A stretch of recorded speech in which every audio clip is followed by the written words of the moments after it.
Chapter 17. The Will. The fundamental fact in all ranges of life, from the lowest to the highest, is activity, doing. Every individual, either animal or man, is constantly meeting situations which demand response. In the lower forms of life, this response is very simple, while in the higher forms, and especially in man, it is very complex. The bird sees a nook favorable for a nest and at once appropriates it. A man sees a house that strikes his fancy and works and plans and saves for months to secure money with which to buy it. It is evident that the larger the possible number of responses and the greater their diversity and complexity, the more difficult it will be to select and compel the right response to any given situation. Man therefore needs some special power of control over his acts. He requires a will. 1. The nature of the will. There has been much discussion and not a little controversy as to the true nature of the will. Just what is the will, and what is the content of our mental stream when we are in the act of willing? Is there, at such times, a new and distinctly different content which we do not find in our processes of knowledge or emotion, such as perception, memory, judgment, interest, desire? Or do we find, when we are engaged in an act of the will, that the mental stream contains only the familiar old elements of attention, perception, judgment, desire, purpose, etc., all organized or set for the purpose of accomplishing or preventing some act? The content of the will. We shall not attempt here to settle the controversy suggested by the foregoing questions, nor, for immediately practical purposes, do we need to settle it. It is perhaps safe to say, however, that whenever we are willing, the mental content consists of elements of cognition and feeling, plus a distinct sense of effort, with which everyone is familiar. Whether this sense of effort is a new and different element, or only a complex of old and familiar mental processes, we need not now decide. The function of the will. Concerning the function of the will, there can be no haziness or doubt. Volition concerns itself wholly with acts, responses. The will always has to do with causing or inhibiting some action, either physical or mental. We need to go to the dentist, tell some friend we were in the wrong, hold our mind to a difficult or uninteresting task, or do some other disagreeable thing from which we shirk. It is at such points that we must call upon the will. Again, we must restrain our tongue from speaking the unkind word, keep from crying out when the dentist drills the tooth, check some unworthy line of thought. We must here also appeal to the will. We may conclude, then, that the will is needed whenever the physical or mental activity must be controlled with effort. Some writers have called the work of the will in compelling action its positive function, and in inhibiting action its negative function. How the will exerts its compulsion. How does the will bring its compulsion to bear? It is not a kind of mental policeman who can take us by the collar, so to speak, and say, do this, or do not do that. The secret of the will's power of control lies in attention. It is the line of action that we hold the mind upon with an attitude of intending to perform it that we finally follow. It is the thing we keep thinking about that we finally do.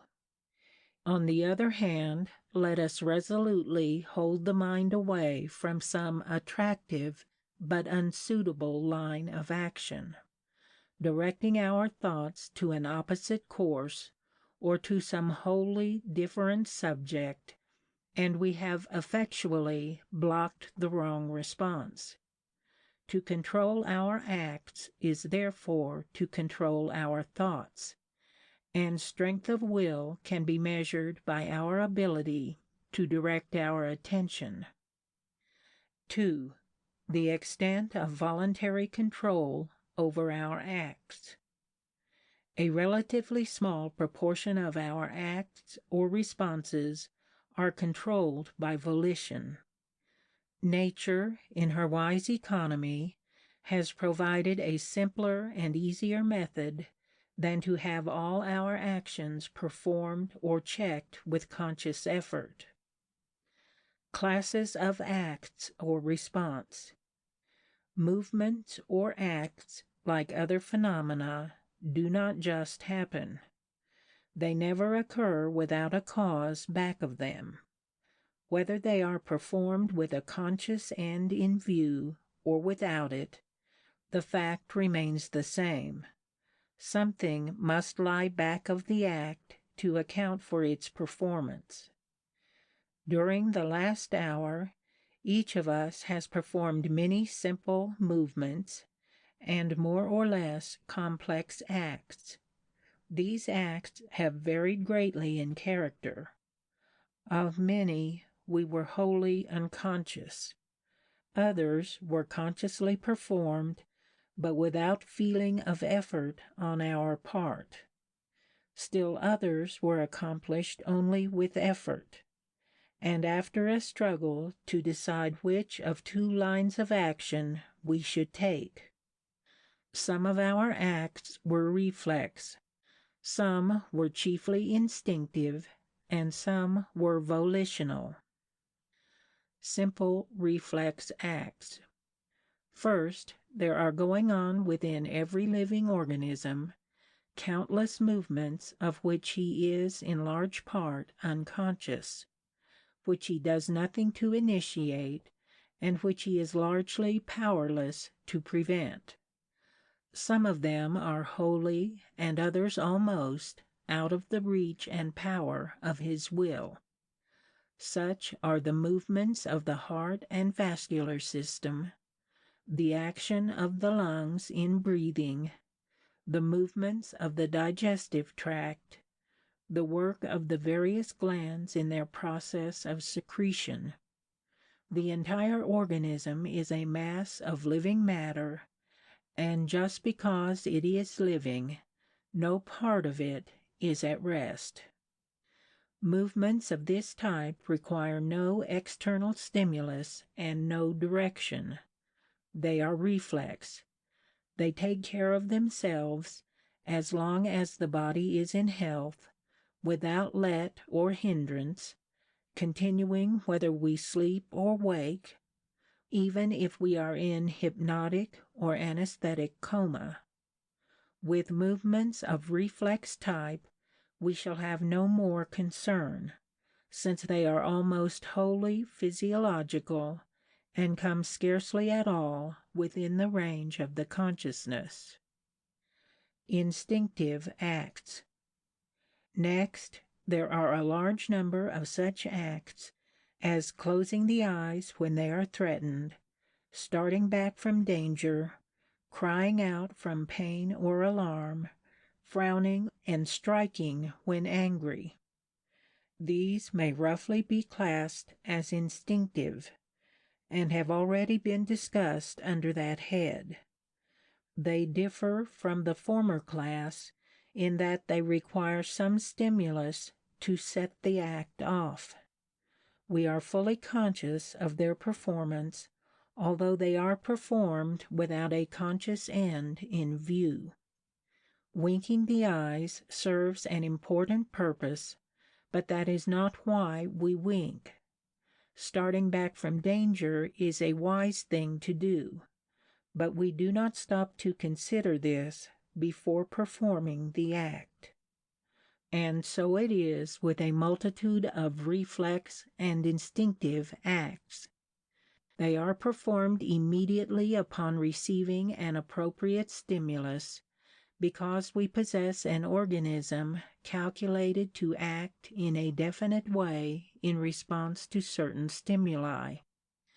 There is no need for, and indeed no place for, anything to come in between the stimulus and the act.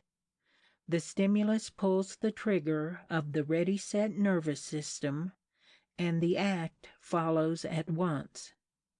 Acts of these reflex and instinctive types do not come properly within the range of volition, hence we will not consider them further. Automatic or spontaneous acts.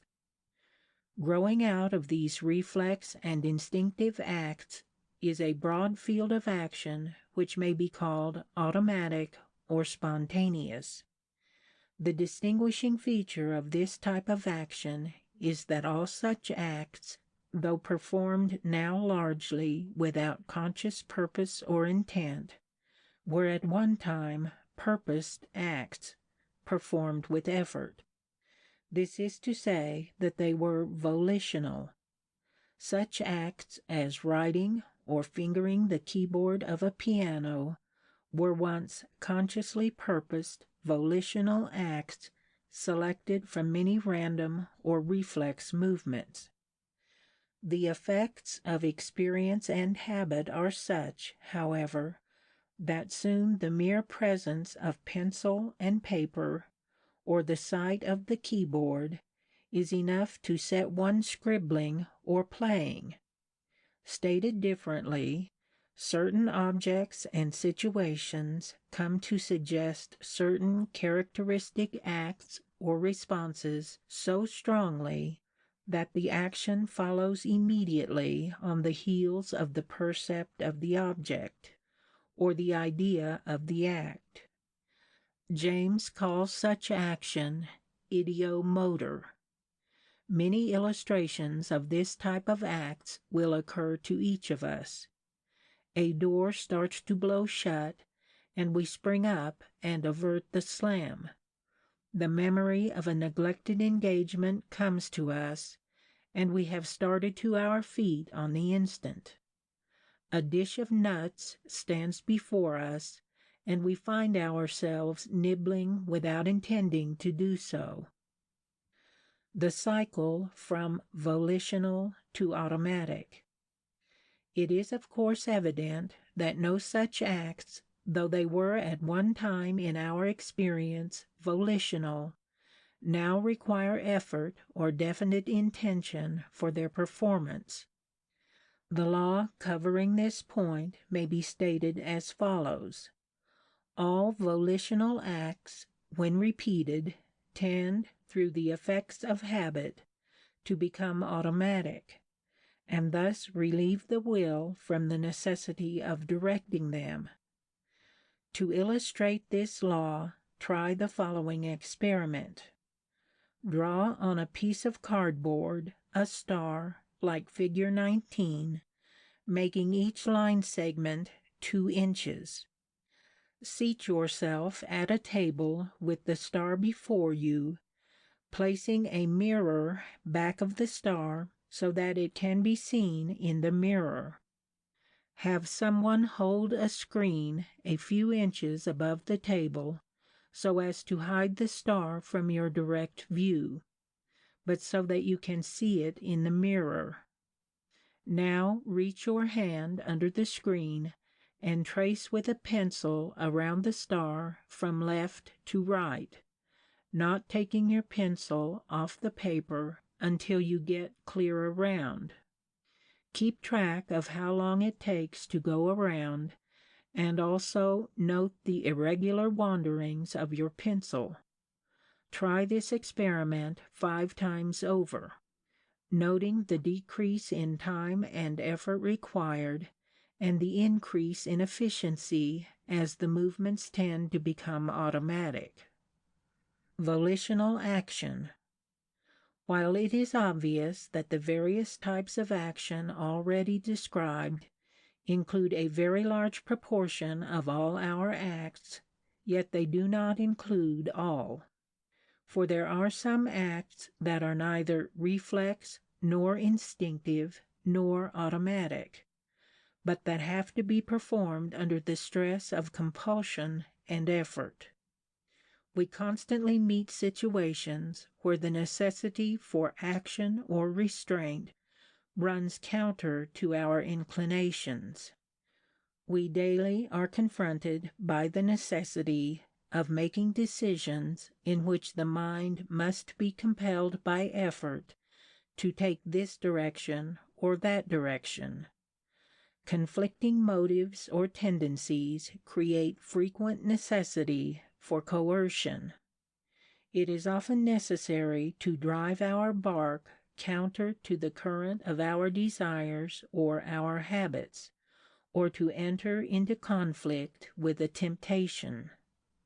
Volition acts in the making of decisions. Everyone knows for himself the state of inward unrest which we call indecision. A thought enters the mind which would of itself prompt an act, but before the act can occur, a contrary idea appears, and the act is checked. Another thought comes favoring the act, and is in turn counterbalanced by an opposing one. The impelling and inhibiting ideas we call motives or reasons for and against the proposed act. While we are balancing the motives against each other, we are said to deliberate. This process of deliberation must go on, if we continue to think about the matter at all, until one set of ideas has triumphed over the other and secured the attention. When this has occurred, we have decided, and the deliberation is at an end. We have exercised the highest function of the will and made a choice. Sometimes the battle of motives is short, the decision being reached as soon as there is time to summon all the reasons on both sides of the question. At other times, the conflict may go on at intervals for days or weeks, neither set of motives being strong enough to vanquish the other and dictate the decision. When the motives are somewhat evenly balanced, we wisely pause in making a decision, because when one line of action is taken, the other cannot be, and we hesitate to lose either opportunity. A state of indecision is usually highly unpleasant, and no doubt more than one decision has been hastened in our lives simply that we might be done with the unpleasantness attendant on the consideration of two contrary and insistent sets of motives. It is of the highest importance, when making a decision of any consequence, that we should be fair in considering all the reasons on both sides of the question, allowing each its just weight. Nor is this as easy as it might appear, for, as we saw in our study of the emotions, our feeling attitude toward any object that occupies the mind is largely responsible for the subjective value we place upon it. It is easy to be so prejudiced toward or against a line of action that the motives bearing upon it cannot get fair consideration. To be able to eliminate this personal factor to such an extent that the evidence before us on a question may be considered on its merits is a rare accomplishment. Types of decision. A decision may be reached in a variety of ways, the most important ones of which may now briefly be described after the general plan suggested by Professor James. The reasonable type. One of the simplest types of decision is that in which the preponderance of motives is clearly seen to be on one side or the other, and the only rational thing to do is to decide in accordance with the weight of evidence. Decisions of this type are called reasonable. If we discover 10 reasons why we should pursue a certain course of action, and only 1 or 2 reasons of equal weight why we should not, then the decision ought not to be hard to make. The points to watch in this case are a. That we have really discovered all the important reasons on both sides of the case, and b. That our feelings of personal interest or prejudice have not given some of the motives an undue weight in our scale of values. Accidental type. External motives. It is to be doubted whether as many of our decisions are made under immediate stress of volition as we think. We may be hesitating between 2 sets of motives, unable to decide between them, when a third factor enters which is not really related to the question at all, but which finally dictates the decision nevertheless. For example, we are considering the question whether we shall go on an excursion or stay at home and complete a piece of work. The benefits coming from the recreation and the pleasures of the trip are pitted against the expense which must be incurred and the desirability of having the work done on time. At this point, while as yet we have been unable to decide, a friend comes along, and we seek to evade the responsibility of making our own decision by appealing to him, "You tell me what to do." How few of us have never said in effect, if not in words, "I will do this or that if you will." How few have never taken advantage of a rainy day to stay from church or shirk an undesirable engagement? How few have not allowed important questions to be decided by some trivial or accidental factor not really related to the choice in the least? This form of decision is accidental decision. It does not rest on motives which are vitally related to the case, but rather on the accident of external circumstances. The person who habitually makes his decisions in this way lacks power of will. He does not hold himself to the question until he has gathered the evidence before him, and then himself direct his attention to the best line of action, and so secure its performance. He drifts with the tide, he goes with the crowd, he shirks responsibility. Accidental type. Subjective motives. A second type of accidental decision may occur when we are hesitating between 2 lines of action which are seemingly about equally desirable, and no preponderating motive enters the field; when no external factor appears, and no advising friend comes to the rescue. Then, with the necessity for deciding thrust upon us, we tire of the worry and strain of deliberation, and say to ourselves, "This thing must be settled one way or the other pretty soon. I am tired of the whole matter. When we have reached this point, we are likely to shut our eyes to the evidence in the case, and decide largely upon the whim or mood of the moment.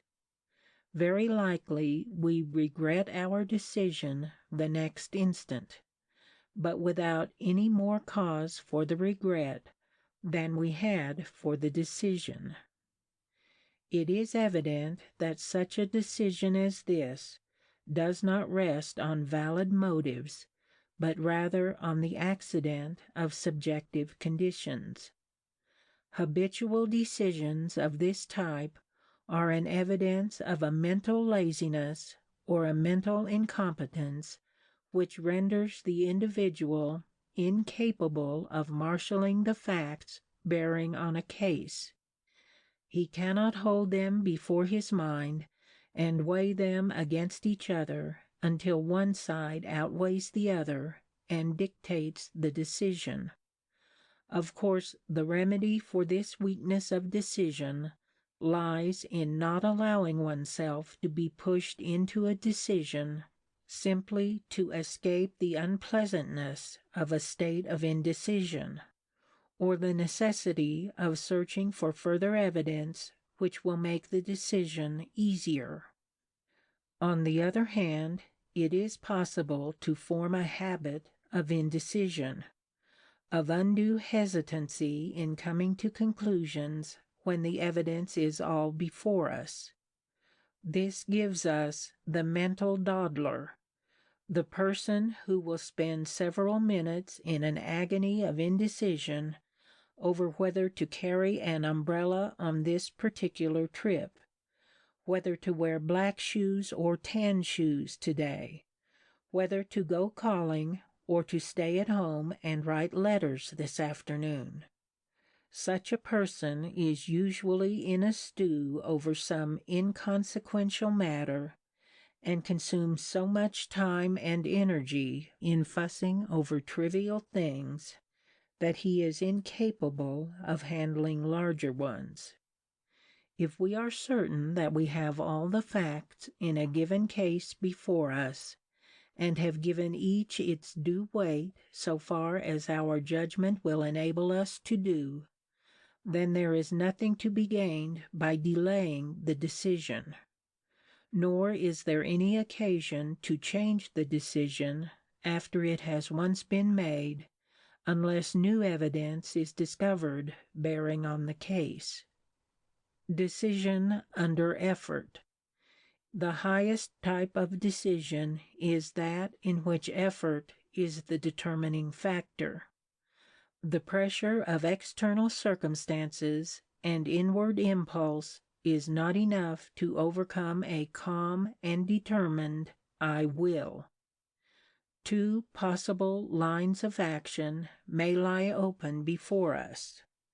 Every current of our being leads toward the one.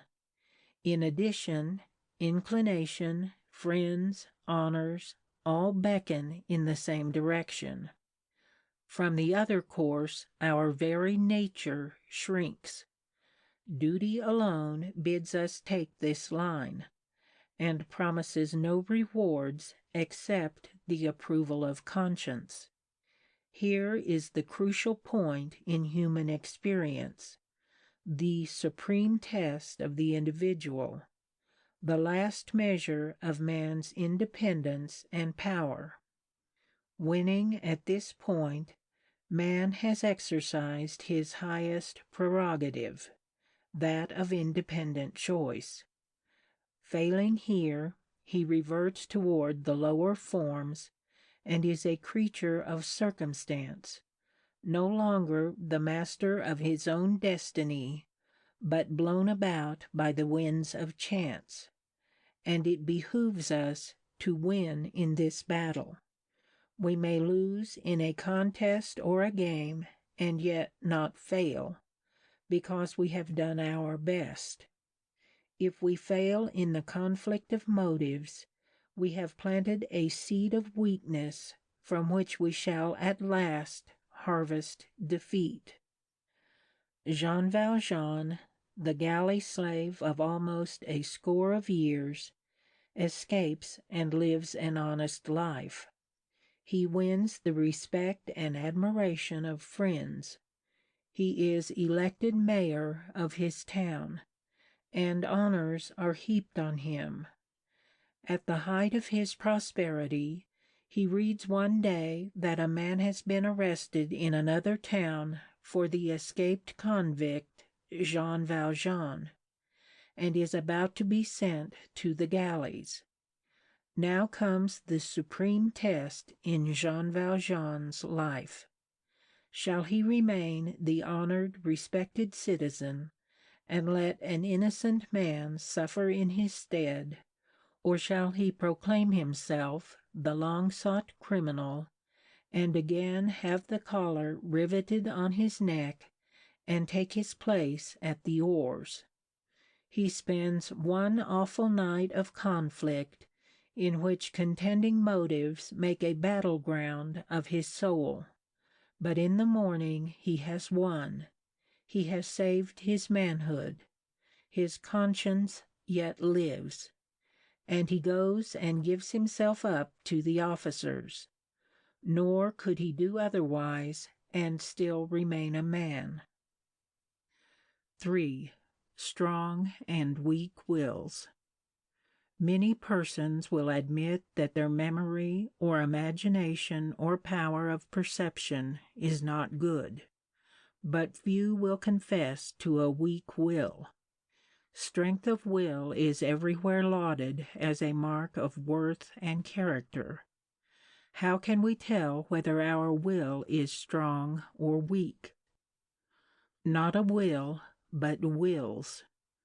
First of all, we need to remember that, just as we do not have a memory, but a system of memories, so we do not possess a will, but many different wills. By this I mean that the will must be called upon and tested at every point of contact in experience before we have fully measured its strength.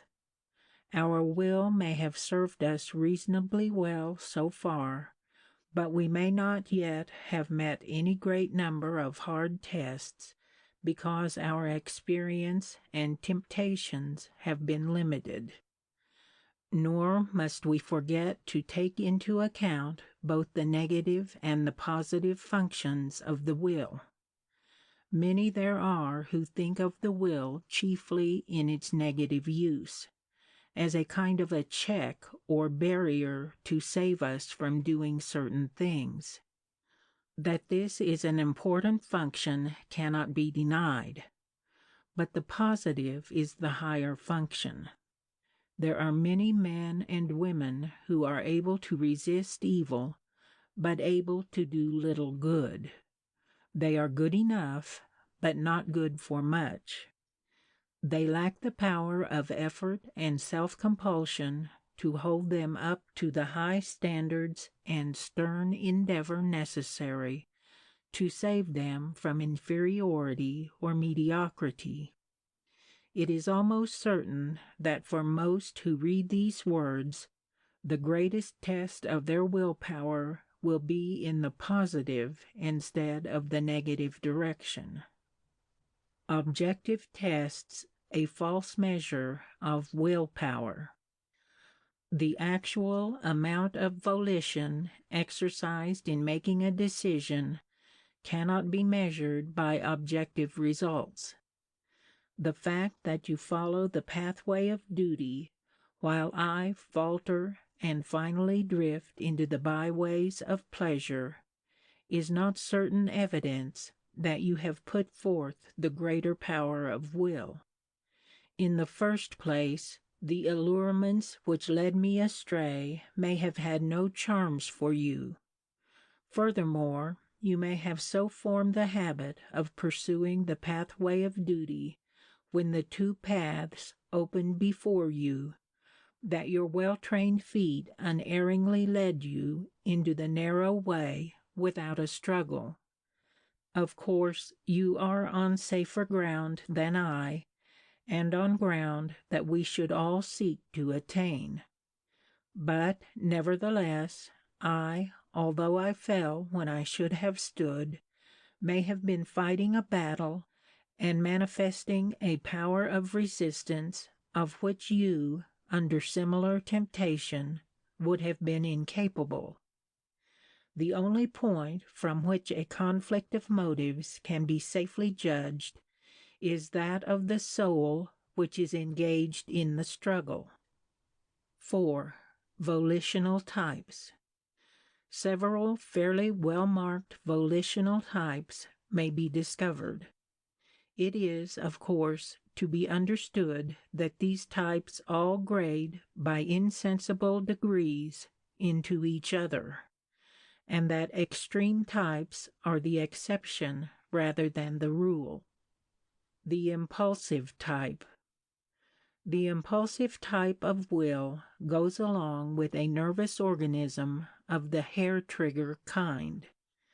The brain is in a state of highly unstable equilibrium, and a relatively slight current serves to set off the motor centers.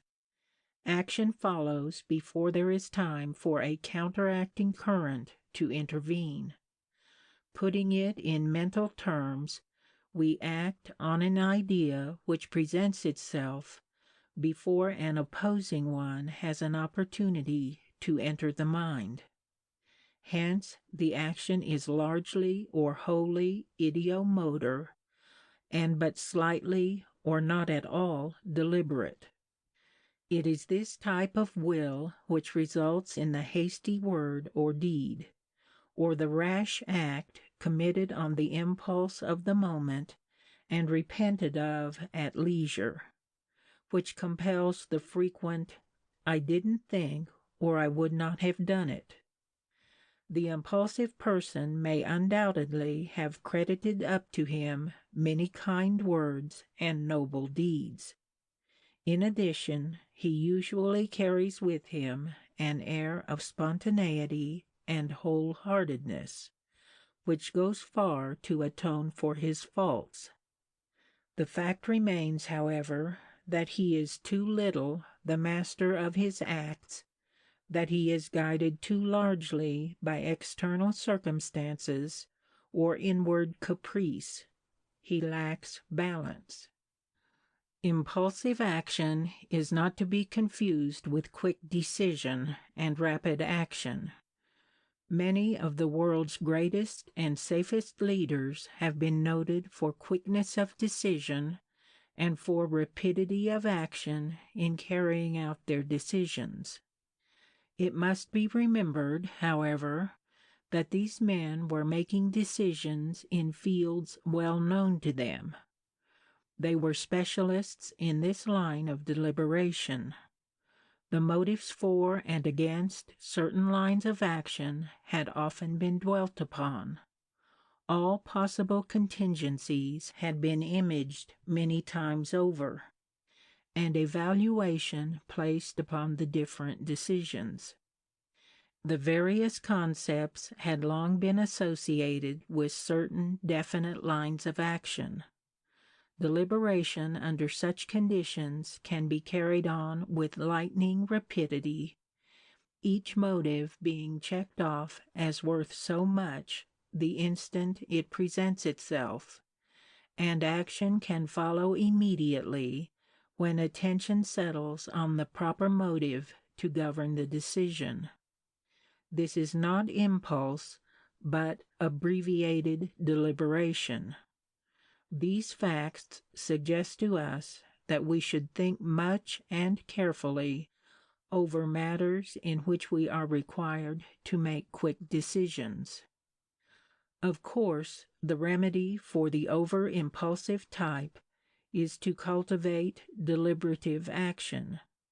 When the impulse comes to act without consideration, pause to give the other side of the question an opportunity to be heard.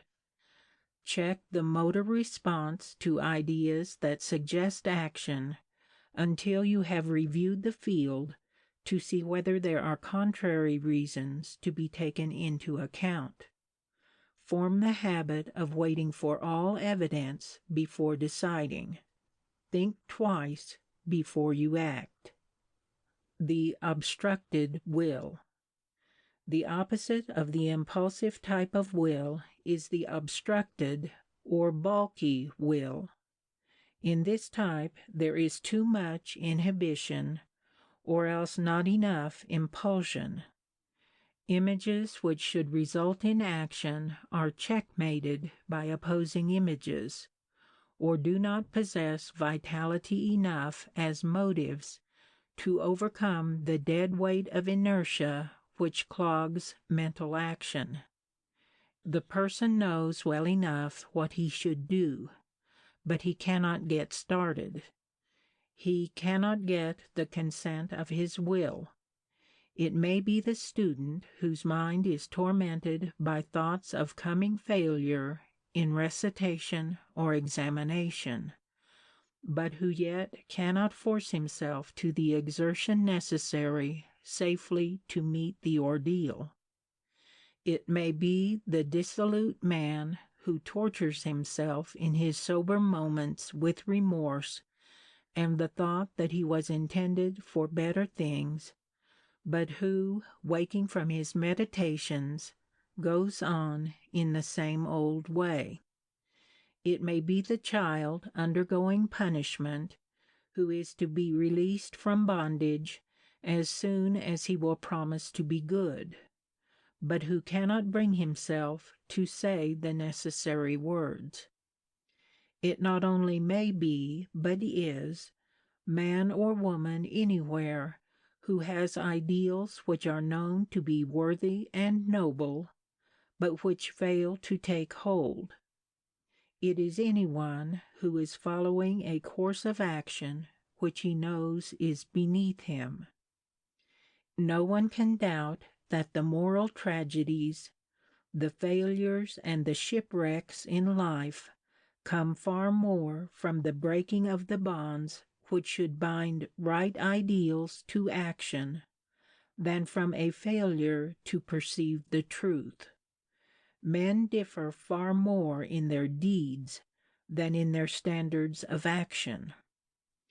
The remedy for this diseased type of will is much easier to prescribe than to apply. It is simply to refuse to attend to the contrary thoughts which are blocking action, and to cultivate and encourage those which lead to action of the right kind. It is seeking to vitalize our good impulses and render them effective by acting on them whenever opportunity offers. Nothing can be accomplished by moodily dwelling on the disgrace of harboring the obstructing ideas. Thus, brooding over them only encourages them. What we need is to get entirely away from the line of thought in which we have met our obstruction, and approach the matter from a different direction. The child who is in a fit of sulks does not so much need a lecture on the disagreeable habit he is forming, as to have his thoughts led into lines not connected with the grievance which is causing him the trouble. The stubborn child does not need to have his will broken, but rather to have it strengthened. He may be compelled to do what he does not want to do, but if this is accomplished through physical force, instead of by leading to thoughts connected with the performance of the act, it may be doubted whether the will has in any degree been strengthened. Indeed, it may rather be depended upon that the will has been weakened, for an opportunity for self-control, through which alone the will develops, has been lost. The ultimate remedy for rebellion often lies in greater freedom at the proper time. This does not mean that the child should not obey rightful authority promptly and explicitly, but that Just as little external authority as possible should intervene to take from the child the opportunity for self-compulsion. The normal will. The golden mean between these two abnormal types of will may be called the normal or balanced will. Here there is a proper ratio between impulsion and inhibition. Ideas are not acted upon the instant they enter the mind without giving time for a survey of the field of motives. Neither is action sicklied or, with the pale cast of thought, to such an extent that it becomes impossible. The evidence is all considered, and each motive fully weighed. But this once done, decision follows. No dilatory and obstructive tactics are allowed.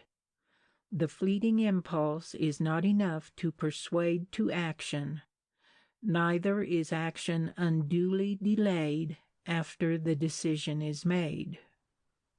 5. Training the will. The will is to be trained as we train the other powers of the mind, through the exercise of its normal function. The function of the will is to direct or control in the actual affairs of life. Many well-meaning persons speak of training the will as if we could separate it from the interests and purposes of our daily living, and in some way put it through its paces merely for the sake of adding to its general strength.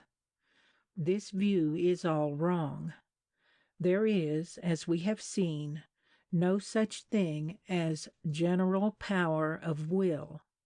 Will is always required in specific acts and emergencies, and it is precisely upon such matters that it must be exercised if it is to be cultivated. Will to be trained in common round of duties.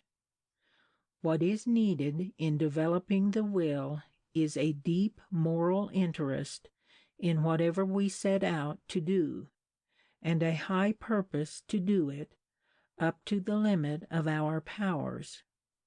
Without this, any artificial exercises, no matter how carefully they are devised or how heroically they are carried out, cannot but fail to fit us for the real tests of life. With it, artificial exercises are superfluous. It matters not so much what our vocation as how it is performed. The most commonplace human experience is rich in opportunities for the highest form of expression possible to the will, that of directing us into right lines of action, and of holding us to our best in the accomplishment of some dominant purpose.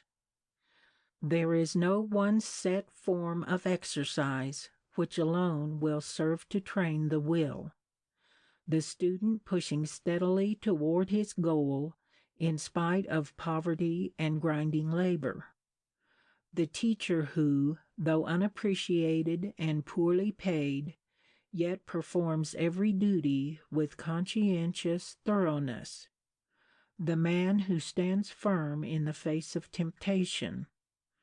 The person whom heredity or circumstance has handicapped, but who nevertheless courageously fights his battle.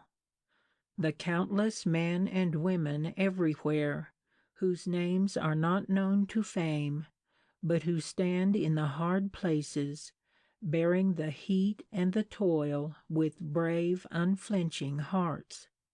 These are the ones who are developing a moral fiber and strength of will which will stand in the day of stress.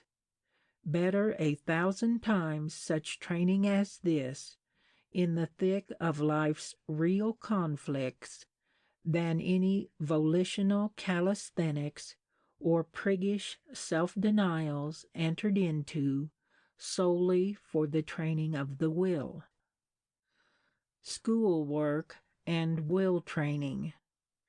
The work of the school offers as good an opportunity for training powers of will as of memory or reasoning. On the side of inhibition, there is always the necessity for self-restraint and control, so that the rights of others may not be infringed upon. Temptations to unfairness or insincerity in lessons and examinations are always to be met. The social relations of the school necessitate the development of personal poise and independence. On the positive side, the opportunities for the exercise of willpower are always at hand in the school. Every lesson gives the pupil a chance to measure his strength and determination against the resistance of the task. High standards are to be built up, ideals maintained, habits rendered secure. The great problem for the teacher in this connection is so to organize both control and instruction that the largest possible opportunity is given to pupils for the exercise of their own powers of will in all school relations. 6. Freedom of the will, or the extent of its control. We have seen in this discussion that will is a mode of control of our thoughts and, through our thoughts, of our actions. Will may be looked upon, then, as the culmination of the mental life, the highest form of directive agent within us. Beginning with the direction of the simplest movements, it goes on until it governs the current of our life in the pursuit of some distant ideal. Limitations of the will. Just how far the will can go in its control, just how far man is a free moral agent, has long been one of the mooted questions among the philosophers. But some few facts are clear. If the will can exercise full control over all our acts, it, by this very fact, determines our character, and character spells destiny. There is not the least doubt, however, that the will in thus directing us in the achievement of a destiny works under two limitations. First, every individual enters upon life with a large stock of inherited tendencies, which go far to shape his interests and aspirations. And these are important factors in the work of volition. Second, we all have our setting in the midst of a great material and social environment, which is largely beyond our power to modify, and whose influences are constantly playing upon us and molding us according to their type. These limitations, the conditions of freedom. Yet there is nothing in this thought to discourage us, for these very limitations have in them our hope of a larger freedom. Man's heredity, coming to him through ages of conflict with the forces of nature, with his brother man, and with himself, has deeply instilled in him the spirit of independence and self-control. It has trained him to deliberate, to choose, to achieve.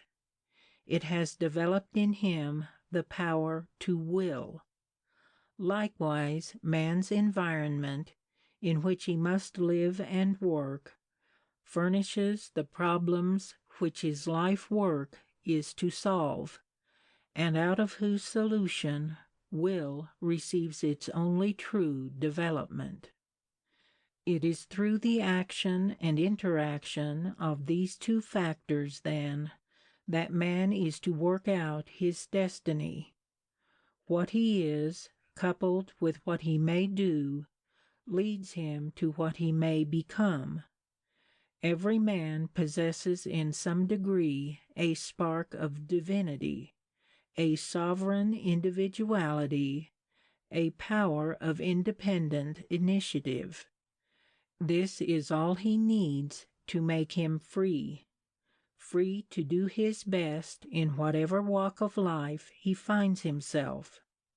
If he will but do this, the doing of it will lead him into a constantly growing freedom, and he can voice the cry of every earnest heart.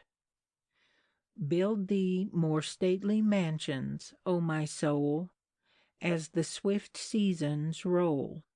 Leave thy low vaulted past, let each new temple, nobler than the last, shut thee from heaven with a dome more vast, till thou at length art free, leaving thine outgrown shell by life's unresting sea.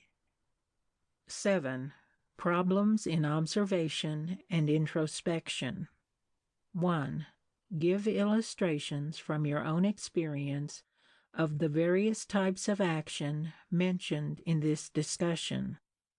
From your own experience of the last hour, what examples of impulsive action can you give? Would it have been better in some cases had you stopped to deliberate? 2. Are you easily influenced by prejudice or personal preference in making decisions? What recent decisions have been thus affected? Can you classify the various ones of your decisions which you can recall under the 4 types mentioned in the text? Under which class does the largest number fall? Have you a tendency to drift with the crowd? Are you independent in deciding upon and following out a line of action? What is the value of advice? Ought advice to do more than to assist in getting all the evidence on a case before the one who is to decide? 3. Can you judge yourself well enough to tell to which volitional type you belong? Are you over impulsive? Are you stubborn? What is the difference between stubbornness and firmness? Suppose you ask your instructor or a friend to assist you in classifying yourself as to volitional type. Are you troubled with indecision? That is, do you have hard work to decide in trivial matters, even after you know all the facts in the case? What is the cause of these states of indecision? The remedy. 4. Have you a strong power of will? Can you control your attention? Do you submit easily to temptation? Can you hold yourself up to a high degree of effort? Can you persevere? Have you ever failed in the attainment of some cherished ideal because you could not bring yourself to pay the price in the sacrifice or effort necessary? 5. Consider the classwork and examinations of schools that you know. Does the system of management and control throw responsibility on the pupils in a way to develop their powers of will? 6. What motives or incentives can be used to encourage pupils to use self-compulsion to maintain high standards of excellence in their studies and conduct? Does it pay to be heroic in one's self-control? End of chapter 17.